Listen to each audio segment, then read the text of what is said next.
All right, let's get to it, man. Hanging with Beat Drop Podcast. I got my dog. Man, DJ Volotyl, man. What's up, man? I appreciate you, man. I appreciate, like, you just spending time, bro. We just going to get into some cool shit. You know what I mean?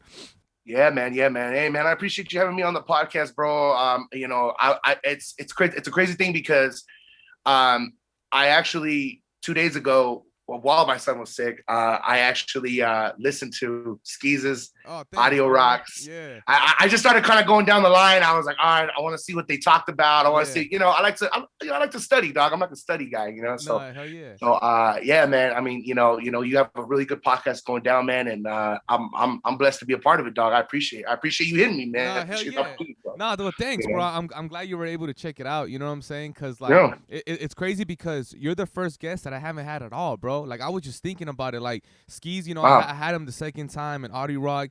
And then I was like, oh shit, like I haven't had the homie like at all. You know what I'm saying? So I'm happy because I'm like, we get to just fucking just chop it up, like, you know what I'm saying? So usually, bro, like, when people the first time they check in, I kind of just ask him, like, you know what I'm saying, like where they're from. It's like a first date, you know what I'm saying? It's like of course, dog. You know, of course, dog. It's kind of like you're banging on me. You're banging on me right now. Like, hey, where you from, dog? You know what I mean? So it's like, but yeah, bro, like, where are you from originally, bro? Like, I know you live in Downey, but are you always been from Downey? Well, I born and raised in Saltamonte. You know what I mean? We got to do the Saltamonte right now, born and raised Saltamonte, California, bro. Graduated from Saltamonte High School. That's where I grew up, man. That's where my streets are from, dog. And I was a street kid, man. I was a street kid. I grew up in the streets. I was that kid in the playing hockey in the fucking in the street, man. Yeah. Shortly after that, I grew up there. Shoot, man. I was there all the way until my early 20s. And once God blessed me with a little boy, I ended up moving to Downey, man. And now I'm resident in Downey and in beautiful Downey Heights. You know what I mean? Like, you know what I mean? Yeah. You know what I mean? So, we gotta be fancy over here, dog. You gotta be Downey Lights, Downey Heights, stuff like that, So, you know what I mean? Heights. We gotta sound rich. I gotta sound like I make money, you know what I mean? I'm right next to my 20-foot pool, you know what I mean? Yeah. Right next to my pool that's rented, it's rented right now, but you know what I mean? But I rent it to everybody else, but we can all hang out. You know what I mean? You're too busy for it, bro. You're busy. Yeah, exactly, man. Bro, so what got you but what got you into DJing, bro? Like, were you always into music from like being a young dude, or was it just something you kind of caught on as the years went by? You know what? Honestly, man, like what got me into DJing, I had homies that had turntables. I had I had friends that were always into music. I was always going to house parties. I was that kid, man. I went to house parties. I chilled. I vibed. I hung out with the homies, and we would go to parties, and I would see dudes spinning on tables, bringing records. I mean, man, I don't want to shine my age right now, but we were using records, dog. I grew up on vinyl. I grew up on, man, buying records at World Records, Montebello Records. I mean, man, no walk records. I mean, I was buying legit vinyls, man. And, I always loved the atmosphere. I always loved the intensity. I always loved, the party atmosphere. So I was like, man, I kind of want to do that. Yeah. And I had a cousin who did weddings. So, he would invite me, he'd let me do a little Sonora de Amita track every once in a while, dog. You know what I mean? Like, let me flip one in, flip one out, and then he'd be like, all right, no, that's it. Like, hey, bro, that's it. Like you're here to carry the speakers, homie. You ain't here to do this. Like, you on the cloud 9 at that mix? Bro, I was like, and there's a Theo looking at me like, man, he's playing Sonora de Amita right now. Like, look at this white kid right here. He's a Mexican, and I'm like, damn. So I'm like, all right, but shortly after that, I really wanted to take it to the next step, man. I wanted to, my main thing was radio also, man. I grew up on radio. I grew up in I feel in a dope power era, man. I mean, look who was playing while I was listening to music. I mean, I was listening to DJ Henry, Vice, Echo. Yeah. I mean, Tony Collage. I mean, these guys. All Stars, man. That was a hard era, bro, in radio. Man, I mean, Big Syph and Eric Deluxe were overnights. I remember they were at 12 a.m. to 5 a.m. Crazy, bro, Mr. Chalk, Goodfellas. I mean, that's the era I grew up in, man. And it was dope, man. And that's what made me want to become DJing, man. I saw the atmosphere. I saw the creativity of other DJs and that's what made me want to, step up to the plate and become a DJ, Were you DJing like in high school? Were you doing any of it, like your high school functions and shit like that? So I would do high school functions, but I would do like, I would kind of like be that dude. So my first set of gear, how crazy about this is going to sound is I bought this little CD thing, bro. And I thought it was the shit, right? I thought it was dope. I thought it was the man, bought this little CD deck or whatever. And I used to download MP3s and instrumentals. I would look for the instrumentals, put the CDs in or whatever. Yeah. I thought I was DJing, Yeah. So when I made the transition to turntables, what made me transition was, and so you're going to laugh at this, man. What made me transition to turntables, I did a house party, right? And one of the dudes was like, hey, man, my boy's going to come DJ with you. And I said, oh, okay, cool, dog. Yeah, that's not a problem. Like, no worries, dog. Yeah. So here I brought my little CD deck, thought I was a shit, and stuff like that. And this dude comes in with gear, bro. Gear. Yeah.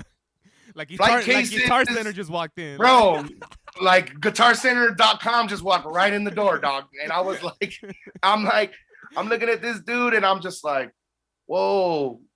I thought this dude was going to DJ with me. And I'm going to DJ with you. I'm going to DJ with you. And I said, all right, cool, dog, cool. Yeah. I was like, so here's my setup. He goes, oh, no, I brought my own setup. And I was like, all right, what's your setup? And this dude brought out turntables, a Vestax 05, bro. And I was oh my God.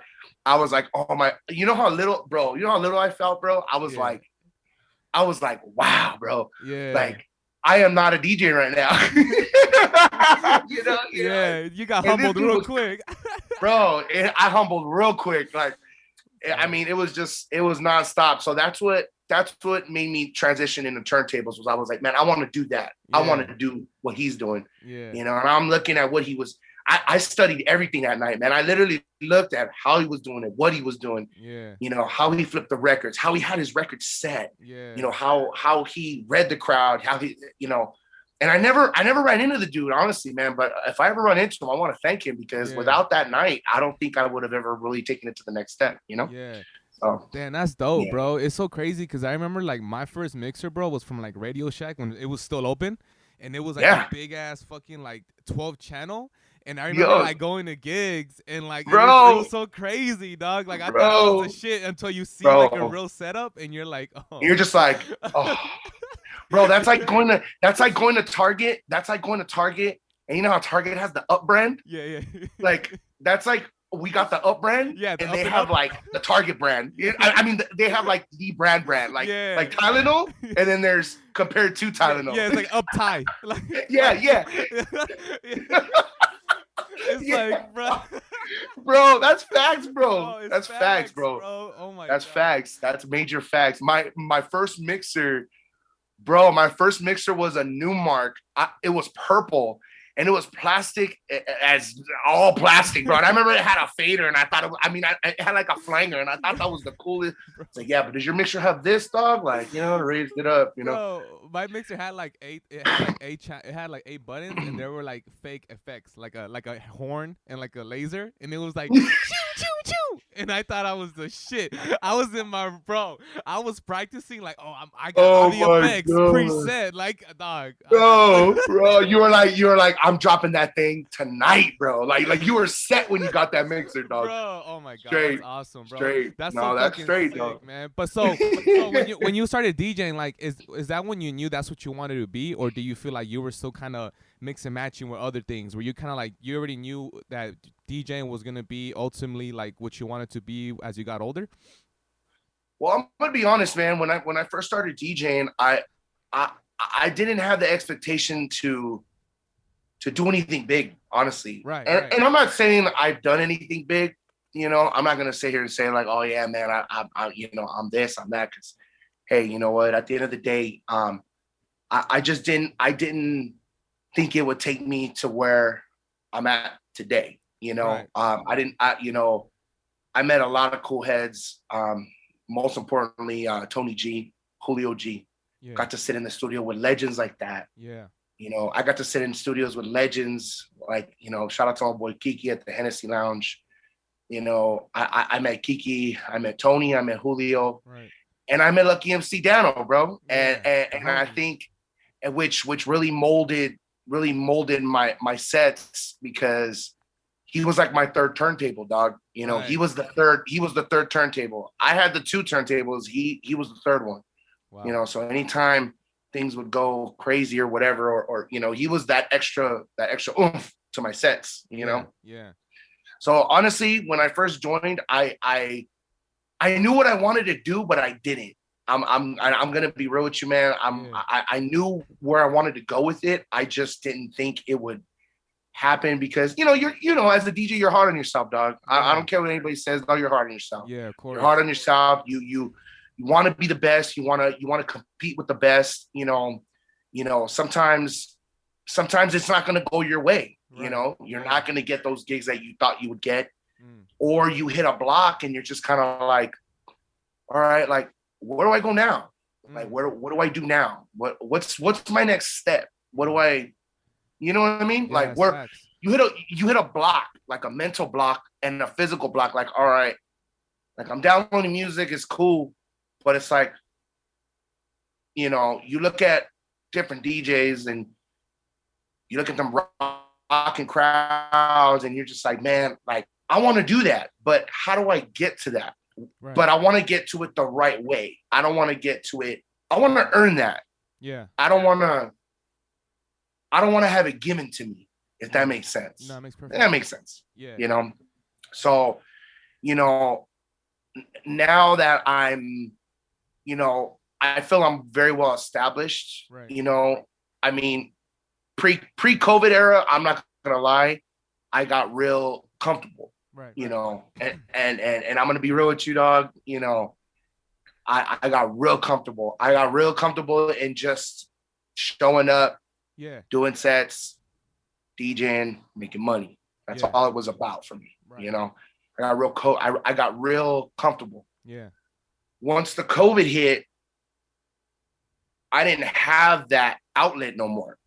I didn't have that. I would work like my 9 to 5, and I didn't have that outlet no more, dog. So it was kind of like, okay, where do I go from here? Right. What do I do now? Yeah. How do I do it?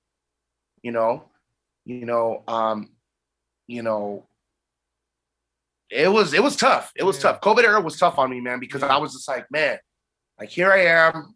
I'm not getting any younger. I'm not getting, I'm getting older, Right. What do I do now? Where do I go now? Yeah. So, it's tough. It's tough. It's tough as DJs. We could sit up there and entertain all day, but nobody knows what's going on in our lives. Facts, bro. Facts. Yeah, man. And to go up there and to perform to whatever, 100, 200, 300, 400, 500 people, you got to be on. Yeah, exactly. You got to turn it on. You know what I mean? It's so crazy. You gotta. I tell people all the time, like, it's so crazy that, like, at that moment, like, people fuck with the DJ and you're having a great time, but then once the night is over, everybody goes home, and then you yourself are back to, in your head. You're back to normal. That's it. Exactly, bro. Dog, you're depositing money in your bank like a regular person is on the next day.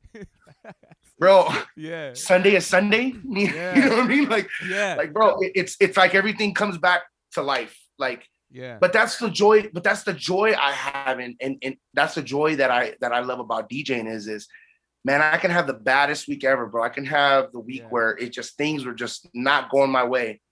But man, for that 1 or 2 hours that you're up there, man, it's like a rush. It's a high above highs, bro. You know what I mean? Like, to look up and to and to make people forget about their problems while you have problems. Yeah. I mean, damn it, dog. We should get a W-2 for that. You know what I mean? Yeah. You know, like, yeah. Bro, like somebody needs to give us a W-2, bro, like for that part. You know what I mean? Like facts, straight up. Have you ever thought, sometimes what I think about, I'm like, it's so crazy because I feel like there's not a lot of things I could compare to that feeling, right? Of you DJing. No, like, there's like a rush that like, right? Like that feels like endorphin hits like a motherfucker, right? And it's so crazy because I think I'm like, yo, I wonder like years to come, like years later, like what will like supplement that? Like I'll be thinking about that sometimes. Like what's gonna be that where it gives you that same rush of that hour or 2 hours of just energy, of just going. Energy. You know what I'm saying? Like I'll be thinking about that shit. I don't know if you think about that too, No. I highly think about it. It's like you think about it and you're like, man, like what's gonna supplement that? Like when I stop DJing, what's gonna be my high? What's gonna be my energy? Dude, it's so crazy. It's a question that, I mean, shit, man. If you're doing the podcast 10 years from now, I'll let you know. Yeah. Facts, bro. We don't have the answers yet, bro. I want to know the answers. We're gonna have this conversation again in like 10 years. Beat drop, and I'll let you know what I'm doing. Yeah, we'll check in a part 2 in 10 years. Bro, we'll check in, dog. You know what I mean? Like, I don't know, man. I don't know. I honestly don't know anything else, dog. I don't know anything else. Like everyone had said when I first started DJing, like I'm gonna be honest, when I first started DJing, I couldn't even own a pair of turntables, dog. Right. My mom couldn't afford them. My mom thought it was crazy. My mom was like, "You mean 500 for that thing?" And that's one. And I was just like my mom was just like, "You're crazy. You gotta earn that." And I'm like. And I remember my mom, or no, I'm sorry. So my first job. Yeah. Talk about it. I'm gonna let my age out again. My was Hollywood Video, bro. Hey, Hollywood Video. Yeah, bro. I was a manager, Pip. I was a manager, bro. I was stocking. Hey, I was stocking your popcorn, homie. You know what I mean? Hey, I appreciate it, big dog. bro. I mean, if you shop at Blockbuster Hollywood, but you probably saw your boy. You probably saw your boy in a fit. You saw your boy in a fit. So I used my first income tax to buy a set of turntables. Man, that's so awesome. Like I used my first, when I found out about income taxes, I was like, Mom's like, "Oh, you're gonna get income tax." I was like, oh. Yeah. Golden, Golden. This is great. All the government. I love the government. Let's do it. Bro, I felt that way when I found out about kids when you get the extra money. I didn't know that shit. I said, what? I'm all right, cool. bro, the first time, the first year that I got that child tax credit, I was like, oh, I remember I told my son's mom, I was with her at that time. I was like, oh, we going to Vegas. Yeah. Vegas. Like we gonna order the fattest steak, and we're gonna like it, and we're gonna sit there, and I'm gonna tip $100 because we got it. You said, and we're gonna like it, and we're gonna enjoy that fucking steak. We did that. Because we did that. Yo, we did that as a team. We did it as a unit. As a unit. Yeah, you did. I love you, girl, for that. I love you. Oh, that's awesome. We got like $5,000 right now. Like, I don't know what that means, but shit. You know what I mean? Like, yeah. Bro, like and it was cool because like my first setup was a Newmark turntable set. It was just the tables weren't direct drive. I mean, it was bad, bro. It was bad. It was all bad, bro. The mixer, the fader didn't even cut. I mean, it had no curve. It was just. But I'm gonna be honest, man. That setup, dog. I went to every house party with that, bro, and rocked the shit out of every single house party. Bro, I mean, you name the house parties. I was mainly heavy in La Puente, City of Industry, Hacienda Heights, Almani, South Almani. Like, I was deep in the street, man. And I mean, shit, man, I got shot at. We got in fights. I went to jail. One night because one of the homies fought, and I was there. And I mean, it was, but bro, like lit shit, bro. Like I could write a book on that shit, bro. And I'm just like, man, like but I'm gonna be honest, man. The house party scene is what really, really got me. That's when I was like, and then I was making money, and I was like, all right, this is it. This is about it. Like, I want to do this. Like, I want to play in clubs. I want to play in bars. I want to play on the radio. I want to take this to so many levels, and I was able to touch all that, which was kind of cool. That so after the house party scene, was the clubs next, or what was after that? So like you gradually moved your way up? Yeah. So I gradually, I was 18. I started when I was like 15. Yeah. I was 18. I did 3 or 4 years in the house party scene, and it was dope. It was dope as shit, bro. Like, I had dudes like hit me up like, yo, bro. Like, I mean, we would go to house party to house party. Like, one house party would end because the cops were there. Yeah. We would go to the next house because somebody already had another house. Like, hey, Volley, I got another house, bro. Like, we gonna rock it out. Let's get it. Like, we'll help you. And they would pick up my records and all that. But anyway, I went into the clubs. So that's where I met Lucky MC Dano for the first time. And I did this spot in Monrovia called Fourth Dimension. Okay. It's called Fourth Dimension. It's still there, but I believe it's a pool hall. Oh, okay, it's a pool hall. Okay. And same thing. They had a pool hall back then, and then on the bottom was a club. Yeah. And I did a private event because at the time I was working at Sam's Club. Okay. And there was this dude who sold phones, and he found out I DJ, and he says, "Hey man, I'm in a fraternity. We're looking for a DJ." Okay. And I said, "Oh, let's run it. I'm down. Let's do this, So, bro, you want to talk about nerve-wracking, dog? Yeah. You want to talk about that was my first club, right? Yeah. Like, I got sick, bro. I got sick. Yeah, man. Bro, I got sick. And back then, I really didn't drink. I didn't smoke. Like, you know what I mean? So, dog, I got sick, bro. Like, the day before, I was so sick to my stomach. Like, if I sucked, if they didn't like me, there was so many what ifs, dog. Like, I was just like, bro, I got there, and when I got there, it's like your first day at Disneyland. Yeah. You're like looking up, like, holy shit. Like, oh damn. Bro, like we in this shit. Like, we in this. And I set up, and I met Lucky MC Dano, and he loved the way I played, dog. He loved the way I interacted with the crowd. I let them talk to me. They talked to them.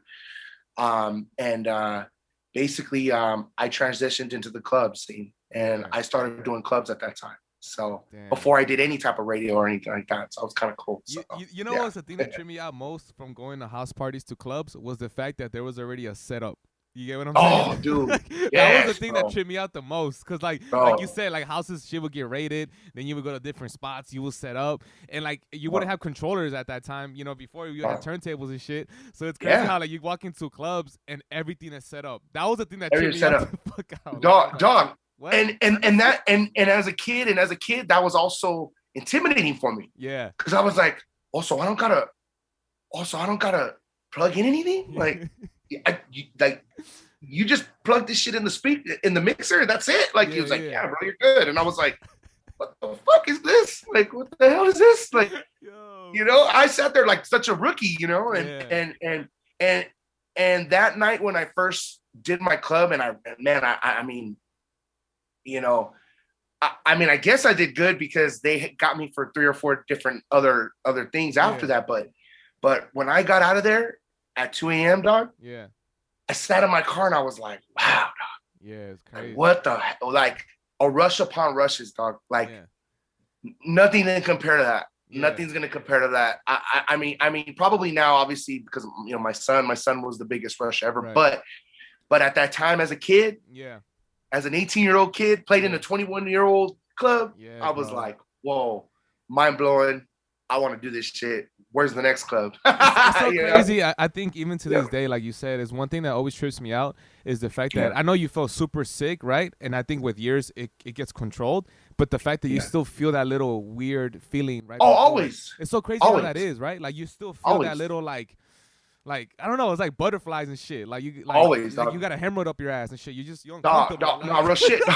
Real shit, dog. Like you gotta walk into with a cane. You're just like, oh, I gotta walk in with a cane right now, dog. Like, we go rock with a cane. And I'm hurting. Like, I gotta fucking, like, something hurting right now. Like, y'all, I can't tell y'all what's hurting, but I'm hurting. But, you know what I mean? No, hands down, hands Bro, down. that's No, fucking hilarious. I still, I'm gonna be real with you right now. To this day, I still get butterflies, dog. Yeah, bro, it's crazy. I still get butterflies before a set, dog. Yeah, man. When I walk in there, but I'm more like, I'm more focused. Yeah.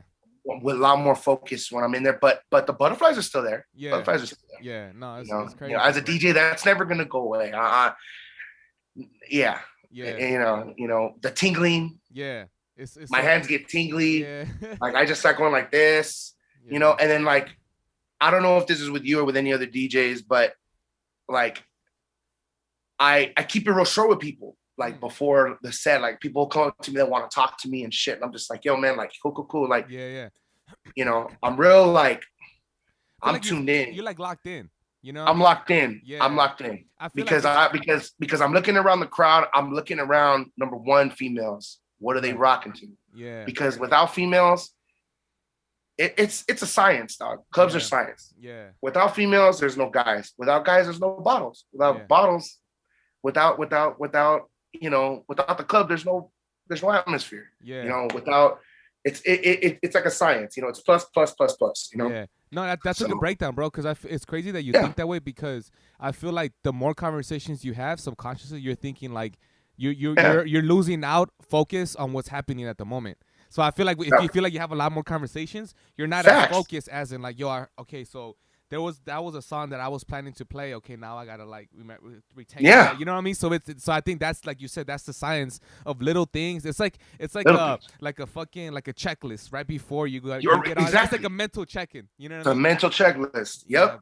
And I think every DJ has one. Yeah. I think every DJ has one. I think every DJ has their way of doing things. Yeah. I think some DJs drink, dog. I mean, some DJs have some drinks to loosen up. Some DJs sit there and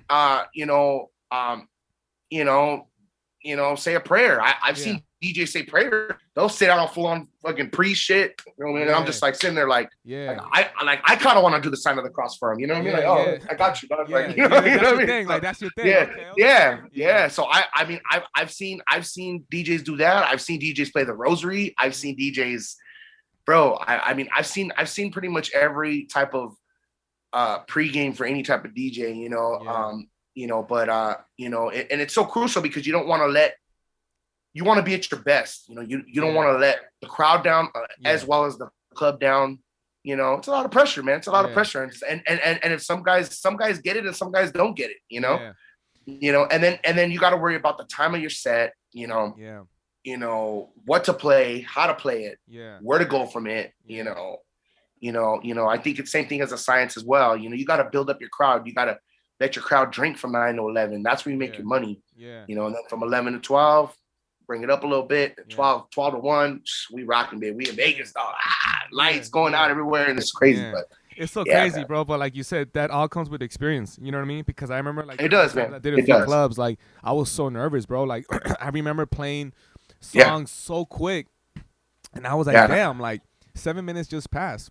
like you know what I mean? Like I couldn't like control myself. Does that make sense? Like it's so crazy. Like you said, like with time, like you kind of start learning like, oh, okay, like you get to pace. Oh, okay, people gotta buy drinks. Oh, the club gotta make money too. Like, oh, that makes sense. You know what I'm saying? It's a science. It's a science, man. We all gotta, if the bar's not making money, we're not making money. Facts. Yeah. I mean, that's facts, dog. Yeah. I don't care. You could be, I mean, you could play in Vegas, be the top dude in Vegas, but if they ain't popping bottles, I mean, the bar is gonna break even. You know what I mean? Like there's a limit. There's a bar limit where when they come in, they say, okay, we need to hit this to be able to make this. Yeah. And that's why the big time DJs, they that's why they get booked, man, because they bring in bar sales. They bring in sales. They bring in the bottle poppers. They bring in the people that are going to spend money. They're going to bring, they're going to do all that. That's the way it works. No, that's dope. So, beautiful. That right now was a beautiful description in case anybody wanted to know the science. Just in case anybody wanted to know about science. I didn't, I didn't pass science class, but I passed the science of School of Hard Knocks. The DJ science. I mean? You know what I mean? No, that's awesome. So then after the club stuff, like, Yeah. were you like, all right, like I'm interested in radio? Like, what was that kind of like? Or were you like, what was the next step in that end? So my next step after that, I'm gonna be honest, man. I wanted to stay in the club scene. I wanted to just kind of just hop into clubs, this and this and this. But the next step was to go to radio.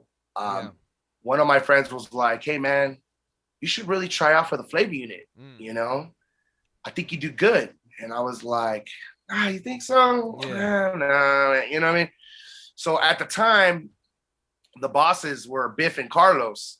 Biff is a legend, bro. You know, I'm pretty sure you hear his name every once in a while when you worked at Power. But big Niner fan as well.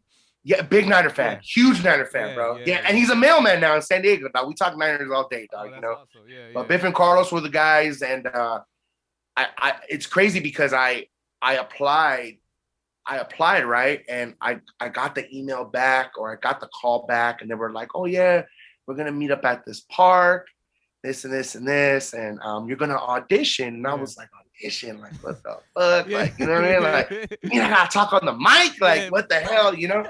So I was like, man, so I wasn't gonna go. I wasn't. You know who tried to convince me? My mom. My mom tried to convince me. My mom was like, man, fuck that shit. You just do you. You know what I mean? You know moms, right? Mom likes to downplay it, but she wants to protect you. You know what I mean? Like in other words, Mijo, you're gonna fail, but fuck them. It's cool. You know what I mean? Like you're still my baby. You know what I mean? Yeah, you're still my baby. I love you. You know, come on here. Let me cook for you. You know what I mean? I was like, damn. You know? Yeah. Yeah. So she ended up taking me, dog. I was like, nah, man, I'm gonna go. I'm gonna try it out. What's the worst that can happen? Yeah. They're not gonna like me. How old were you at that time? Do you remember? I was 20 years old. 20 years old. I was 20 years old, dog. I was 20 years old. And I was just set to be 21. Okay. Right? Yeah. And 21. So I went, and I wasn't sure how the audition was going to go, you know, because, and I'll be honest, my group was real, like, passive, super passive. Like, nobody wanted to get up first. Nobody wanted to just, and I was like, man, so I let a few people go, and they were like, oh yeah, you know, that like they auditioned, you know, Biff was like, this is what you're going to do. You're going to pretend you're at an event, this and this, and you're going to do giveaways. We want to see you interact with the crowd. Well, one thing about me was, one thing that I think I had over everybody else was I actually listened to Power. Yeah. I wasn't like I knew the on-air talent. Yeah. I knew what time was what. Like, I knew everything to the T. So, you know, it was my turn. I got up there and I said, I picked a theme park, right? Ironically, Six Flags. I picked that one. Yeah. Yo, man, what up, man? I'm not from Six Flags, my name is Eddie. I didn't even go by my DJ name yet. Oh, my name is Eddie, man. Who wants a free shirt? You know what I mean? And they were like, yeah, like I just went up there and started going off, right? Yeah. And then I was like, yeah, who wants a free shirt? I'm like, all right, you gotta answer a question.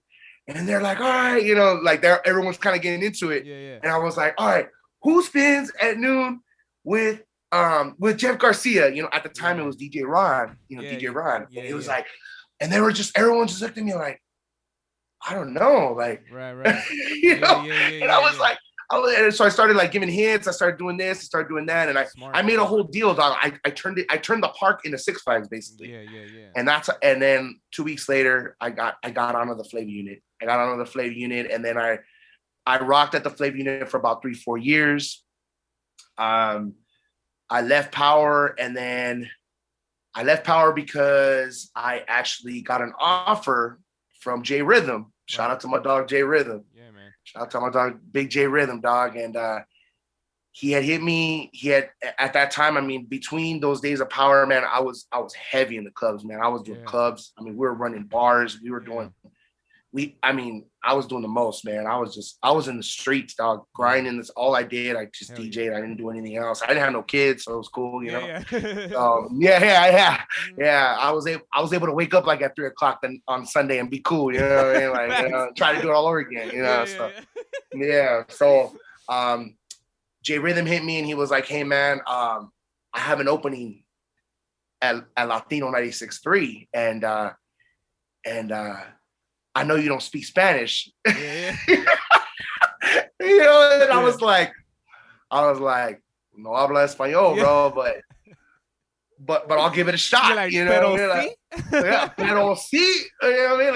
Like you know, like you know, like el discos, okay, el DJ, you know? el DJ, yeah, DJ, el DJ, we rock it, you know. So, J Rhythm hit me, and shout out to my boy David Rolas too, man. David Rolas kind of plugged me in with that, because I was DJing at Havana House in Alhambra, right. And he's the one who told me, like, hey, bro, like, look, man, you just got to play a little Spanish. We play hip hop. Right. We play hip hop. You know, at the time, that's what the station was kind of open format, kind of. Right. So I said, all right, you know, and man, the history there was awesome, bro. Like, I had a blast, man. My first time being on air was the most nerve-wracking hour I've ever felt in my whole life. Like, damn, I mean, you've been on there, you know, it's crazy, like, bro. I mean, you got to think about it, man. You know, you're millions of not millions of people are listening to you right now. Like, bro, if you fuck up, everybody gonna know it. You know what I mean? Like if you train wreck, everybody gonna know it. You know what I mean? Like everybody. Like, it's not just, you're just not in your, you know, you're not in the club where everybody's drunk. And, you don't worry about it. You heard my, fuck it. Fuck it up. Got the champagne bottle. Bro, it's facts though, bro. It's so true. Like, bro, you fuck up, bro. The PD's gonna know it. They're gonna know it. Your boss is gonna know it. I mean, bro, I was so scared, bro, because they didn't have a format. The format was 2 English, 2 Spanish. And I felt like I was going through the song so quick. Yeah. Because I would go, I'm gonna be honest, I did like the late night shift from 11 p.m. to midnight. Yeah. And bro, I played like 20 songs and it was like 12:10. And I was like, bro, what the fuck is going on? Like I thought this is an hour. Like, what's going on here? Like, I haven't even hit commercial break, you know? And then to make it even worse, bro, Los goes, oh, by the way, we're commercial free for the hour. Bro, I wanted to hear a car commercial at that time, bro. I wanted to hear something, bro. Yeah, something. I was like, so there's nothing? Yeah, like, we can't even hit anything? Is there a button? Like, I was just kind of like, dog, you got to be fucking kidding me, dog. Crazy, man. And, man, I was just kind of like, whoa, what the fuck? Like, so when I finished my hour, bro, I was like, all right, I'm here. Yeah. I'm Latino 96.3. Crazy. Let's do this. Yeah, man. I'm gonna set it off, you know. And sure enough, man, J Rhythm hit me that next day and he was like, bro, you were great.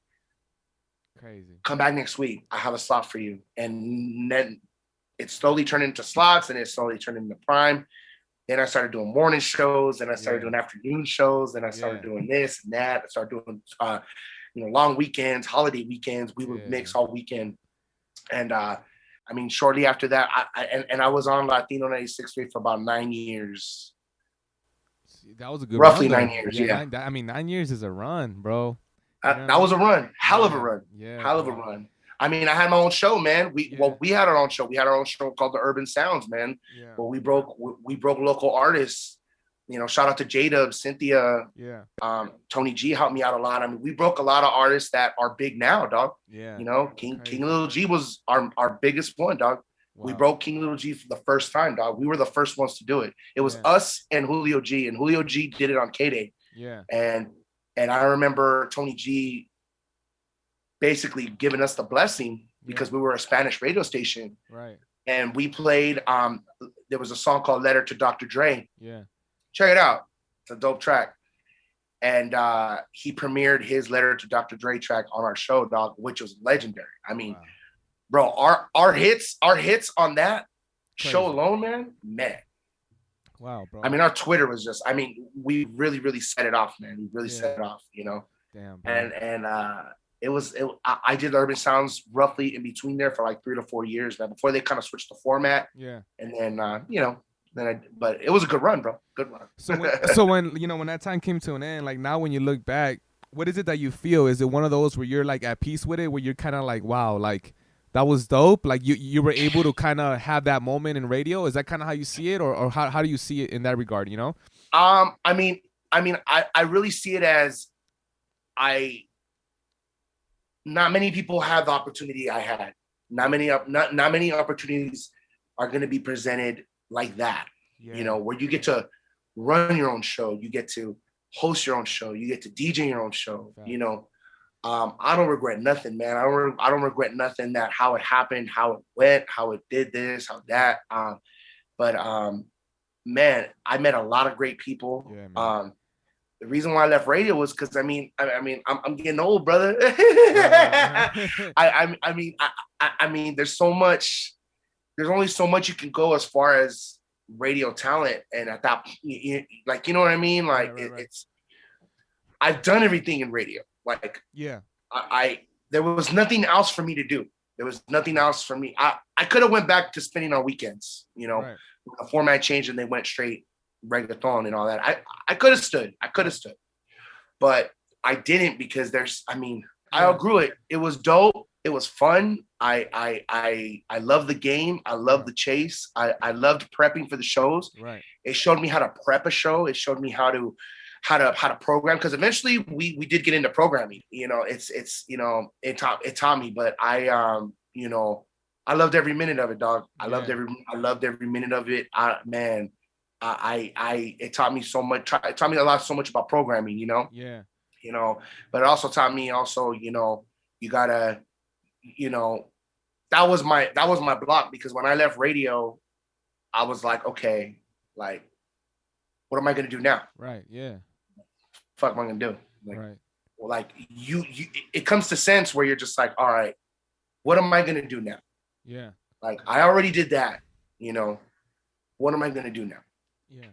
So, I slowly got into the producing end of it. I slowly got into, I'm still rocking venues. I'm still rocking clubs. I mean, man, I'm people still hit, owners still hit me for clubs and events. I did Staples Center. Yeah. I did Staples Center with Black Eyed Peas' group. There's moments, bro. When I was on Staples Center, dog, I was like, yeah, bro. Like, dog, that was intense, dog, because I didn't want to fuck that up. You know what I mean? Like, I don't want to press a button, dude. Like, for that gig, I erased all my drops because I didn't want to accidentally hit a drop. Yeah. DJ, like, the sexy DJ. Like, oh shit, bro. I even got rid of my like my drop, like my DJ Volotyl drop. Yeah. I didn't want to hear in the middle, like, DJ. Fuck. I just played that shit at Staples Center. Bro, and I would be like, damn, dog, I'm gonna really fuck up right here, But dog, man, when I played Staples Center, I got to meet a lot of artists. Like I said, we got to break a lot of artists, the reggaeton dudes. And it also taught me another realm of music, which was Spanish reggaeton, And look at as of today, bro. Latin it's a huge market, bro. It's huge. It's huge. Latin, EDM dudes are using Latin now. Yeah, man. You listen to some of the festivals, and there's that tribal, like, you know what I mean? Like, and it's bro, it's crazy, bro. It's about it. It's about Latin has really, really taken off. And I'm proud to have been in that moment right there, man. I'm proud to have been the early movement, Like I said, we broke a lot of records. Faruko was a kid when he walked in, man. Yeah. Faruko, and mind this, dog, I don't know Spanish. So I'm sitting there like, and they're like sitting there like, papi. You know what I mean? And I'm just like, yeah. Like, Oh God, that's so funny, bro. Hey, bro. You went, papi. Hey, papi. You're like, hey, papa. Como dice, güey? It's like, hey, what's up? Like, I'm like, yo, about it, bro. Yeah. Like, yo, I was the only motherfucker in there, like, and everybody speaking Spanish in there. Yo, bro, track went hard, bro. It went hard. Shit going crazy at the clubs. Going crazy in the clubs, bro. Like, straight up, bro. Yo, that's so crazy, bro. So, like, after radio, like, is that something you still think about to this day, where you're just like, what was next for you as a DJ? Like, is that something that you were able to answer to yourself, or do you feel like you still try to figure that out, like right after radio, or is it just kind of like, what's next for me as a DJ, Well, I mean, I'm gonna be honest, man. I mean, what obviously changed the whole trajectory right. is I had a son, man. Yeah. I had a son, I had a boy, and you're a father as well, and I'm a father as well, and as they get older, yeah. They want more of this. Yeah, man. They want more of, Facts. It was easy for me to leave him as a baby and go spin on weekends. It was easy for me to get booked in Vegas. When I had my bookings in Vegas, I did Chateau, I did Oracle nightclub, I did Embassy. It was easy for me to leave him. Yeah. But as he's got older, and we're like, well, Daddy, where are you going? Yeah. Well, how long are you gonna be gone for? Yeah. And that part right there, I feel it with you. I don't give a fuck who you are, dog. You could be the hardest gangster in your life, bro. But when your own son asks you where you're going and how many days you're gonna be gone, and you gotta sit there and tell him, and I've never been a liar to my son, and I've always preached that. My mom gets mad at me. She's like, "Hey, what the fuck? Why are you telling him that shit?" And I'm like, no. I would tell my son, "Hey, I'm gonna be gone for a couple of days. I'll be gone. I'll be back in 3 days." Right. Okay, cool. Okay. And like to hear like, "Oh yeah, my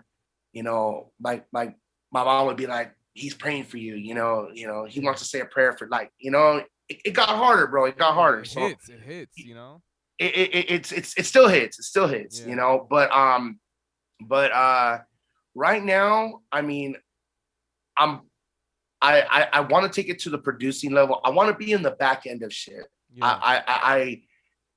That's my goal. I want to get familiar a little bit more on Ableton. I want to start making beats. I want to start doing stuff like that. Maybe I'm a little late, but I want to start doing that better. This way I'm not so much on the road, and only take quality gigs that I need, But I mean, I'm blessed in a way, dog, because shit, man, I was supposed to stop DJing, I was supposed to stop, but the phone calls keep coming, and it's like, man, I mean, how do it's kind of like, I mean, I hate to use the example, but it's kind of like a drug, man. Like, I want to step away from it, but when people are hitting you up and telling you, yo, bro, like, hey man, I got these dates, I got this dates, what's up? You trying to pick one? And I'm just like, oh man, like, and like, for instance, like after the pandemic, like, I'm gonna be honest, I didn't know where my career was gonna go. I didn't know, because I had left Revel. I didn't know if I was ever gonna play in a club again, to be honest, dog. Yeah. But I mean, I know that I've developed a lot of relationships with a lot of people. Yeah. And I don't think anybody would leave me without work. And I'm not saying that ego-wise. No. I'm not saying that like that. I'm just saying I've shook hands with a lot of people. Yeah. I've done a lot of people some solids. And I think at the end of the day, I wouldn't have to worry about work.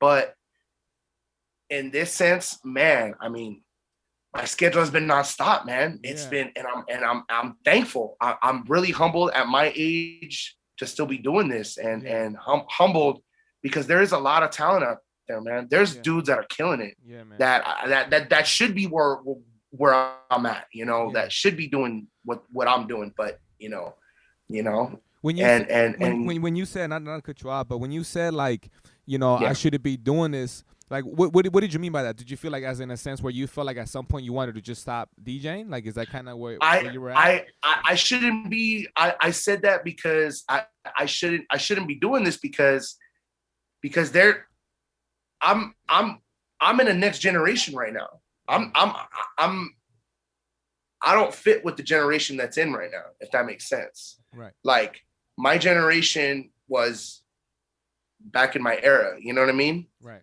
So when I mean, I shouldn't be in this generation doing what I'm doing, but I am, because I've made my marks on a lot of places, a lot of spots, and a lot of places. A lot of people fuck with me, so I'm just like, all right, man. Like, hey, you know what I mean? Like there should be other DJs in here, because there's a lot of good talent out there. You know, I believe that there's better talent than me, hands down. No ego involved. Right. You know, there's DJs out there that can kill it way better than I can. Right. You know, but I feel that God's actually putting me in a good place, because I'm still getting hit. I'm still getting booked. I'm still getting, you know, where after the pandemic, I mean, let's just be real, man. I mean, it humbled. If it didn't humble the most big-headed DJ after this pandemic, because we got it taken away from us. Yeah. This shit got taken from us. Like, you know, we couldn't spin anywhere but Twitch and Instagram and even Twitch. I mean, still rules. Like, there were still limitations of what there was still rules. There was still rules. And you know, it really humbled cats, bro. It really showed you who really fucked with you and who didn't. I mean, that's the way I feel, you know. So no, that makes sense, bro. It's so crazy, you know. Like, even when you said, like, it was easy for you to leave Lil Man when he was a baby. You know what I'm saying? Like, oh, he don't know what's going on right now. But as he gets older, it's so crazy for him to be like, where are you going? And even thinking, like, how your goals change, how before you probably would have been like, oh, I want to go on tour for 2-3 months and then come back. And then it's like trying to think about doing that now. Like, I won't be able to do that, being 100 with you. Like, I couldn't, dog. Yeah, I couldn't. Like, you know what I'm saying? Where it's like, for me to leave a month, 2-3 months, like, it's so crazy how your goals change when you have kids, bro. Like, it's so crazy. You know what I mean? Like, I don't even know how to even. Fatherhood, dog. Yeah, that's fatherhood. Yeah, fatherhood, bro. Fatherhood, dog. Man. So and during the pandemic, bro, like, since music, like you said, was kind of, I don't want to say music was stripped away, but the DJing side of it was stripped away. Like, what were you doing, bro? Like, were you kind of like, yo, I gotta work on other shit, or like besides DJing? Like, I don't know if you kind of just put a little pause on it, but like, what were you doing for you? Like, or were you doing other shit, interested in tapping into other things, or you know what I mean? Yeah. I mean, well, during the pandemic, I once everything kind of shut down, you know, I mean, obviously they had said basically, a couple weeks, right? Like, a couple weeks. Yeah. We'll be up and running a couple weeks. Yeah. You know, we're going to do 2 weeks and everything's going to be fine and we're going to be straight and shit like that. And next thing you know, 2 weeks turned into a whole year, right? So you know, I mean, I'm gonna be honest, man. During the pandemic, I kind of lost the love for it, man. Yeah. I kind of lost the love for it. I focused more on being with my son. Yeah. Because I was always out Friday, Saturday, Sundays, Thursdays, sometimes, you know, Fridays, you know, all the time, Saturdays. Yeah. Like, I'm gonna be honest, man. I put away my shit. I put away everything. I put away my turntables. I put away my mixer. I put away everything. And you know, maybe I shouldn't have done that, but hey, you know what? I focused on my son. You know, I really, really focused. We would watch movies on Saturday night, which never happened. Yeah. Never fucking happened. Exactly. You know, we would do pizza nights on Fridays and on Friday nights. And that never happened. Yeah. And he loved it. Yeah. He loved it, you know, and what made me get up and start doing the stuff was Twitch, and obviously they started streaming on Instagram. Yeah. You know, I started getting hit on that. People were like, "Hey, man, you know, we want to rock with you on the gram. We want to do this. We want to do a live stream. We want to do this. We want to do that." You know, and I was just like, "All right, cool, man." And I mean, keep in mind, like back in the day, dog, live streaming was stickcam. Yeah. You know, we were doing it back then. Me, my boy Kiki, Julio G, Westside Radio, Tony G, you know, we were streaming back then when nobody even thought about streaming, you know, and we were doing multiple cameras, we were doing this. So the whole Twitch thing, once the whole Twitch thing came out, you know, I actually got on Twitch and I said, all right, cool. You know, let's go show it. But Twitch is a grind, bro. Yeah, Twitch is a whole nother grind. Yeah, it's a whole separate. Twitch is a whole nother grind, dog. Like Twitch. I mean, you're talking about millions of people. I mean, you really got to have like some family base, like, you know, who I really applaud. Like I was saying, like, I don't know if you know him, but my boy DJ Islas, DJ Islas, man. I mean, this dude was on the gram, with like 300-400 motherfuckers listening, grinding. Say to my boy Unique, you know, DJ Unique. You know, he started, dude, 1-2 followers, bro. Next thing you know, his streams are hitting 450, 60, 70. Yeah. You know, Chris Rogers. I don't know if you're familiar with Chris Rogers. Chris Rogers is another one. You know, Chris Rogers has streams. I mean, they're loyal people. Just grinding. They're loyal people. So that's what made me kind of get up and I started practicing again. I started doing this, and I started to hop on Ableton. You know, I started looking at YouTube. I started looking at stuff like that. You know, and I'm not as good yet. I'll be honest, I'm not as good yet. Yeah. But that's what I was doing. Honestly, I was mainly on the Ableton, messing with music, messing with tracks, seeing how I could go to a next level type deal. You know. Do you feel like you found your love back for DJing, or do you feel like it's gradually working its way out, way up in a sense? Man, I feel like I found it again, man. Yeah. I really do, man. Yeah. I really do, because when I went back to the bars and the clubs and all that, and I got to play, man, the first night when I got back, bro, it made you, man, it just made you appreciate this. You appreciate, you know, the grind. You appreciate the clubs. You appreciate music. You appreciate it all, just because it got taken from us. That part, the DJ part. You know, so it's just like, man, like, damn, like, and that's what made me fall right back in love with it. And I was just like, okay, all right, let's run it. Let's do this. The next thing you know, the next month, boom, my schedule's lit up. And I'm just like, whoa, wait a minute. I was like, I love it, but I didn't love it that much. You know what I'm saying? You know, so, you know what I mean? Like, you know, like, but it's so crazy, man, I'm loving every minute of it, man. And I hope all DJs that listen to this understand that, you know, at any point in time, this can be taken from us, dog. Right. Appreciate gigs. Play like it's your last gig. Yeah. You know, don't ever feel like this can't be taken from us, because it can be. Yeah. You know, if anybody listens to this, they should understand that, hey, you know, appreciate what you have right now. It's dope, bro. You know? See, it's cool because we are able to see that shit now. I don't think we would have never thought about it like that ever. You know, nobody thought about it. Yeah, but now that it happened, you're able to be like, oh shit, like. Yeah, like we were blessed with all the stuff that we were getting. You know what I'm saying? We're blessed. It's so crazy. Did you think that a part of you didn't love it no more because the fact that it was taken away? Do you feel like a part of it was like that too, in a sense, where you kind of were like, fuck, like I'm not gonna do it. So like you kind of try to convince yourself that you're not checked in on it, because it's kind of like it hurts. It's like when a girl breaks up with you and you're like, well, I didn't really like her anyway, you know? Yeah, dog. Yeah. And she broke up for you, and she broke up with you over text, and she blocks your calls after. Yeah, like, she don't even let you respond back. Yeah. She already blocked you. I got the blue message without the delivered. It's cool. Yeah, it's cool. I know you have an iPhone. No, that's facts, dog. Like, I fell out of love with it because I felt like it got stripped from me. I felt like the happiness got stripped from me, you know, and I literally turned around and said, hey, I was like, man, like, you know, like, it's cool. Like, well, I don't like doing this shit anyway. You know? I was already getting over it, you know? Yeah, like I was just like, I'm like, all right, it's all good, man.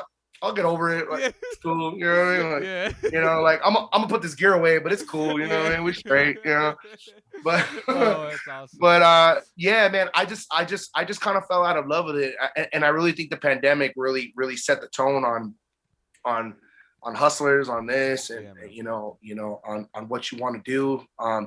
It kind of made me think about what I wanted to do in life, you know, and stuff like that, because, you know, let's just be real, dog. I'm not getting any younger, dog. You know what I mean? Like, shit, next thing you know, I'm going to be having a handicap plaque. You know what I mean? And shopping at Costco on a Sunday at 9 a.m. You know what I mean? Early as fuck. Like, sitting there with a plaque. You know what I mean? Walking out, you know? Yeah, with your little coupon book. Little coupon button, bro. I'm going to be on record like this. Like, You know, just kind of just sitting there like, oh man, 2 for 1 on the hot dogs. All right, cool, we're good. You know, like, you know, so you know, it's just it really I really, you know, the pandemic really set the tone. And I mean, like I said, I mean, a lot of people can say, oh yeah, it brought the fire out of me, it brought this, it brought that, but I'll be honest, for me, it didn't do me too good, because I was just kind of like, man, where do I go? What am I gonna do? You were like, what am I gonna do? This is all I know. This is all I know. You know, I went from rocking venues and rocking it to having the government say, hey, you know what, we're shutting everything down. Fuck y'all. You know what I mean? Like, you know, I went from that, and I was just kind of like, man, like, what do I do? Like, what do I do? What do I do? This is my love. This is my bread and butter. This is my love. This is my side chick. This is my married chick. This is my, you know what I mean? All like, 3 in 1. all 3. Like, you know, it's like we got the block message on all 5, dog. And I was like, bro, come on. You know, like, what's going on? You know, it's like, so yeah, it hit me hard, bro. It really did, man. I'm not gonna lie to you, dog. I know, like I said, you're gonna hear DJs like, oh yeah, bro, it brought out the fire in me, and it's good. It's you know, it brought out the hustler in me. I'll be honest, I didn't bring shit out of me, dog. It really depressed me, because it depressed our state of DJing. It depressed, you know, the whole deal. Like, I didn't feel like I could bounce back from this, if it makes sense. Yeah. So. And how do you feel now, bro? Like, just moving forward, do you feel like you were able to answer all those questions? Do you feel like you have kind of like a better idea of where you want to be in a few years, or do you feel like it's kind of like, you know, you're taking it day by day? Yeah, no, hands down, man. I have a better feeling of what I want. You know, I have a better feeling of where I want to take the DJing. Like I said, I want to produce a little bit more. I want to start, you know, shining edits out. I want to start doing this, doing that. You know, I want to start having a hand. I would love to be, you know, I want to be in the back end, man. I want to be in the back end. You know, I've always been in the front end of things. You know, I kind of want to do here, produce here, do that. You know, you know, do different things, and you know, as in time, you know.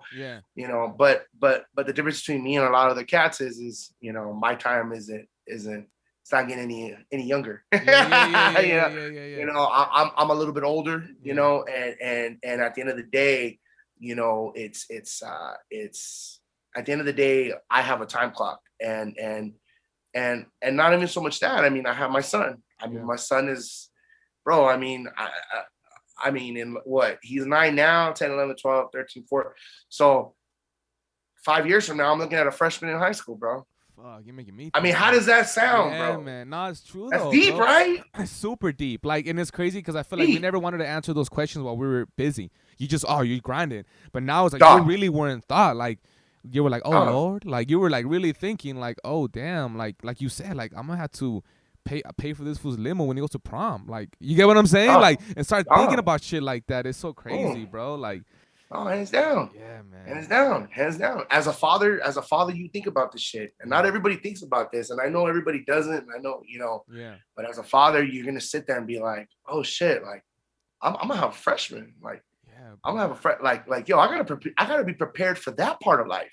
Facts. Like that's a whole other beast. You know, he's gonna be in high school. You know, Once he gets into the middle school part, you know, you kind of gradually get rid of the butterflies, right? From like when you start school, and then you know when your kids start school, and then then they're they're in rotation. Mm-hmm.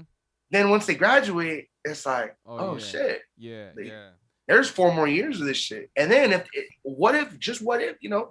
They go to college. That's a whole other beast, you know? Bro. So it's like, I feel like, you know, you're the father. You got to be that dude. Yeah, I feel like high school is a time where I remember just me being in high school and me just being all over the place. And it's like, I think like, man, how am I going to feel as a dad seeing that for your kid? You get what I'm saying? Yeah. Like, it's so crazy. Like, but it's good that we were able to really think about that and kind of be more in tune. Because I feel like you always had it in your mind, but you were like, oh, that time will come. You were grinding. Yeah, you were just grinding, you know? But I feel like now you were really... you know, being in here, you know, putting his fucking Zoom class in class, like you really being there throughout the whole process, and you just being like, damn, bro, like it's so crazy to think about it, but it's good to think about it. You know what I mean? No, yeah. I believe you know, now I like I told one of my boys, I take quality gigs instead of quantity gigs. Yeah. You know? Yeah. I want quality gigs. I want gigs that are gonna put me in a position to win. Yeah. I believe I'm at that level where I could do that, you know? Um, I, you know, I like when dudes put up calendars and, oh yeah, man, I'm here, I'm there, I'm this, and right. and they're everywhere, which is dope. Hey man, you could do it, Hey, right. it's fucking awesome. But I had a young cat hit me up, and I think it's kind of cool too, because I get a lot of young cats that hit me up in the gram DMs, and like, hey bro, like we see you kind of doing, and I was that dude. Right. I would hit up dudes like, hey man, like how do I get to that? Yeah. How do Facts. I get to that level? Like, Facts. and it's not even a fact of leveling of leveling of anything. It's just, I feel like I have a pretty good resume. I have a pretty good resume. Facts. I just think, I had some bumps in the road, which, hey man, we all do. It is life. But at the same time, I think with the pandemic, I think it restarted everything for everybody. Everybody's more like thankful, like, hey man, I'm like, rather as before we used to walk into a gig and then you didn't know what DJ, it was kind of like stares, like, oh yeah, like, like it was just so territorial. Now it's more like, ooh, it's comfortable. It's comfortable. And I love it, man. I love it. Yeah. As DJs, we should all show each other love and shine it on upon everybody else, share gigs, trade gigs, help others win, share podcasts, share this, share your friends, because it all it is a share. A share is free. Facts. Share is free. Yeah. Share a flyer is free. Yeah. Takes 2 seconds, Yeah, true. No, yeah. You know what I mean? Like, no, maybe probably a millisecond. I mean, all you gotta do is hit that arrow, homie, unless you have it blocked, and then unless you have me blocked. Yeah, unless you got me blocked. Yeah. If you got me blocked, dog, then you know what? Fuck your podcast. Matter of fact, imagine. Yeah, thanks. Oh shit. No, that's crazy. Man, but that you say that it's the gig that you you really think about the gig you're gonna take, So with that, do you feel like you grind on the side to make sure that you take quality gigs? You get what I'm saying? Or were you ever at a point where you felt like, oh, I'm just gonna do DJing full time, or like kind of how was that? Where's that balance with you in a sense of like being a full time DJ or like having side hustles and stuff like that? Well, full time. I'm gonna be honest, man. Full time DJing is a grind. It is a grind. Because at any point in time. I mean, dog, at any point in time, that owner can turn around and be like, hey, we got so-and-so coming in here. He said he can bring 30 people more than you can. Facts. You out. And there goes your pay. Yeah. There goes your money. There goes your heart. I mean, at any point in time, that's so Yeah, man. I've always had a job, dog. I've always had a plan B, dog. Plan B, you know what I mean? Yeah. So I've yeah. Thank God, plan B. I'm such a boy, you know what I mean? But I've always had a plan B, dog. Yeah. I've always, I'm gonna talk real right now, and life insurance is good. 401k is good, bro. Health insurance is gold right now. Yeah. Gold. Jesus Christ, gold. Life, to have health insurance, you are winning right now, dog. I don't care what it is. I give it to those guys that grind this out day in and day out, dog. I give it to them that don't need jobs, and that's awesome. However, you have to come in terms to the facts of, if you have kids, what are you going to leave them? What are you gonna leave? What are you gonna leave behind this? What are you gonna I mean, what, you're gonna leave your career? Oh yeah, I had a career, in DJ, and it's cool, Yeah. But I've always had a job. But it's hard. It's hard because let's say you work 6 a.m. to 2 o'clock and you work Sunday through Thursday, and you have a gig on Saturday and you work that Sunday. Bro, to get up and go to work after you just finished DJing, bro, that's the worst. I don't care what anybody says, bro. I've sat in the parking lot, just like looking and asking myself, do I really need this fucking job, homie? Like, bro, I've called out in the parking lot. Like we can see you. You're like, we can see you. I'm like, yeah, I know, man. You're like, yeah. Yeah, bro. I'm over here trying to find the nearest exit, and there's only one exit, and that's passing the office. You know, like damn, like dude. God, yeah. So I mean, hey man, I mean, if the ones that are blessed to do it, hey, you know, the ones that have on agencies behind them, dope. You know, but at the end of the day, I mean, I don't know. It's just. I guess it just depends on everybody's situation is different. You know. Yeah, I think that's the main thing. Like you said, it's one of those where it depends on the circumstances you're in. You know what I mean? Like, it's crazy because I always like asking because everybody's answer is always different. You know what I mean? Like some people be like, "Yo, I like expensive shit, so that's why I have a 9 to 5," and it's like, cool. You know that as long as you're in tune with yourself and you know why you want that shit, then that's fine, you know. So for like if there's an upcoming DJ, bro, and like is that something you tell them like, hey, just take the gigs, or do you feel like you pretty much tell them the same thing where you're like, yo, it just depends on your situation, like if you need the job? I just tell them it depends on the situation. You know, I just tell them, hey, you know what, do you have kids? No, I don't have kids. Okay, do you pay rent? No, okay, no, I don't pay rent. All right, man. So what are you trying to do? Oh, I'm just trying to DJ. Okay, so you're just trying to DJ. Okay, then you really don't need a job at that point. Now, for the one that says, oh, I pay rent, and we all know California ain't no joke. You know what I mean? California for a 2-bedroom, dog, it's ridiculous, dog. Especially in Downey Heights. You know what I mean? So, you know, if they sit in there, I have 2 kids, 3 kids, you know, and I'm doing this, I'm doing that, you know. You know, and also too, you know, it's also important too because let's say you want to buy gear. Let's say you want to. These MacBook Pros are not. $500. You know, these MacBook Pros, you're looking at like, bro, when I bought my S9, bro, I didn't eat for like 3 months, dog. Bro, I ate chopped ramen, dog. I was sitting there cutting up weenie. I was like, when I bought my S9, I was like, oh my God, this is great. And I turned around and I looked at my family. I was like, all right, look it, check it.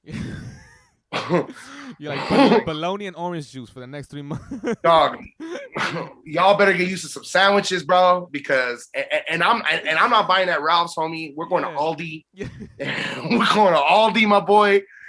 And we're going to get some off-brand bologna. Like, we don't even know what it is, but hey, it's going to feed us, you know, like, bro. It takes sacrifices. Bro, I mean, you know, I mean, you know, even if you have a part-timer, you're good, you know? You know, it all depends on your situation. If you pay rent, cool. If you don't pay rent, cool. But it's just, I think the rent and the kids is the biggest deal. The biggest deal.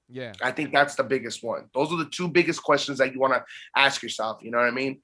Because it's like, if it was just you can struggle, you can grind, you can grind it out. You know what I mean? You can stay at your homie's house. You could stay at your homie's house, dog. Like I was that dude. I stayed at Dano's, bro. I stayed at Dano's for like 5 years, dog. 5-6 years while I was on the radio.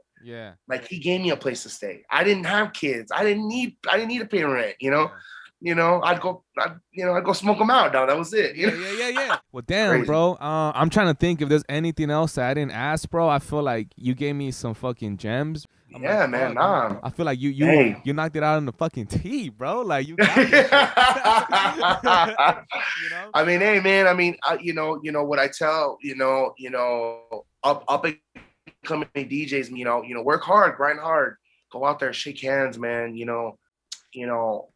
know, especially in the game, and you know, don't lower yourself, dog. You are who you are. You know, you go in there with that head, dog. You know, you don't, you go in there with the skill set that you have, dog. And if you know, don't feel like you have to bow down to anybody, dog. And that's what I tell a lot of the newer cats too, dog, you know, with DJs, because they feel like they have to, you know, buy me a drink or buy this or do this for me and do that for me. You know, sometimes I've had that happen where dudes have been like, oh man, you know, I'll take care of you. I'll do this or I'll have some, you know, some haircut dudes like, hey bro, like I'll cut your hair. I'm like, for one, dog, I don't even cheat on my barber, dog. You know what I mean? Like, the only person I don't cheat with is my barber. You feel me? That's the only person I don't cheat with. Him and God, homie. Him and God, bro. You know what I mean? Like, you know. So it's like, you know, like it's just kind of like, you know, like I tell these guys, I'm like, bro, you don't have to do that. Like, you know what I mean? Like, don't feel because you see me and you see, you know, trust me, dog. There's probably a side you guys see this side, right? But you don't know what's behind here, right? You know what I mean? Like, you know, you know, keep it humble, shake hands, go out there, you know, improve your skill, you know.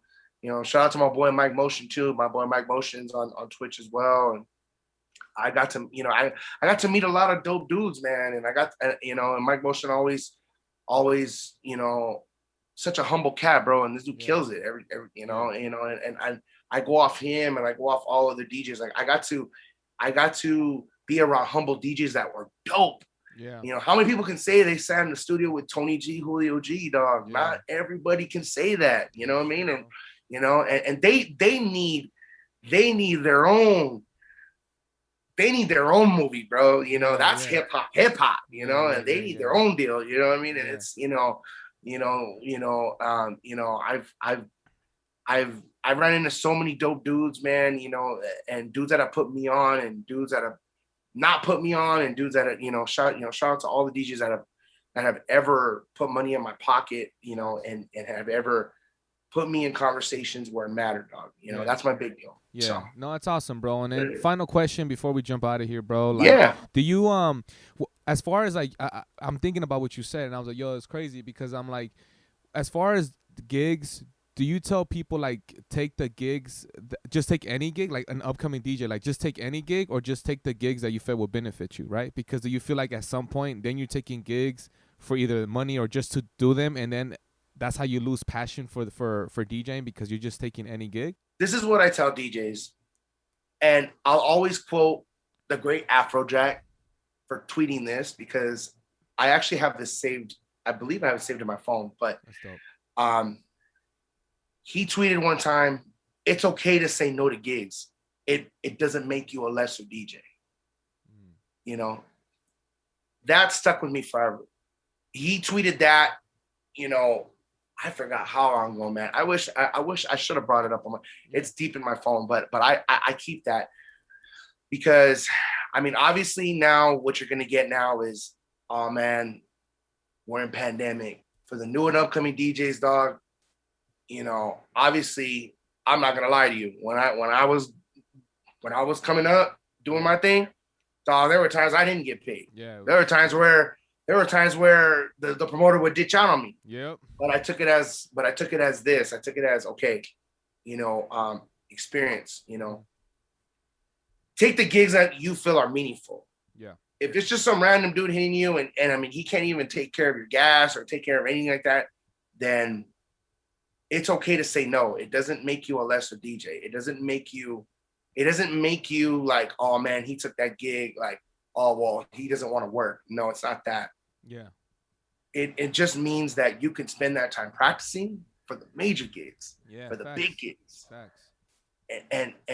And you're gonna get that opportunity, man. Yeah. You're gonna get that call. You're gonna get that promoter that's gonna come in, or you're gonna get that owner from that venue that's gonna be like, hey man, I heard about this, you know. Yeah. Hey man, you know, you're gonna get somebody that's gonna shoot your way. So take the gigs that are meaningful. Just don't take any gig, you know.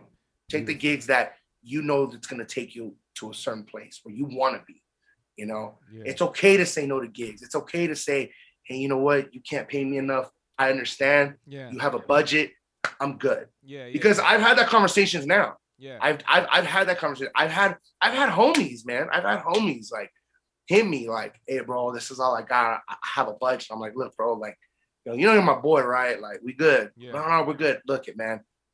I can't take that right now because that's just it's not where we're at right now, you know? That's not where we are right now. Yeah. Like, I got much love. For you in the venue. Yeah. Much love. But I just, you know, if you can hook me up with an extra 200, whatever, we good. Yeah. You know?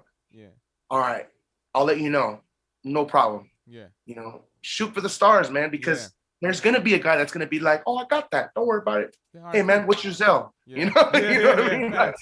You know what I mean? Yeah. You know, so it's okay to turn down gigs, but at the same time, you know, if it's a gig that's gonna be meaningful and it's a gig that's gonna get you somewhere, then take the gig. Yeah. So if that makes sense. Wise words, man. Wise words, bro. Thank you so much, bro. This is an amazing episode. I think this is gonna be such a helpful episode for like not even just DJs, just anybody in general who like got lost in the sauce. You know what I mean? So thank you, dog, for real, man. I appreciate it, bro. Hands down. Hands down.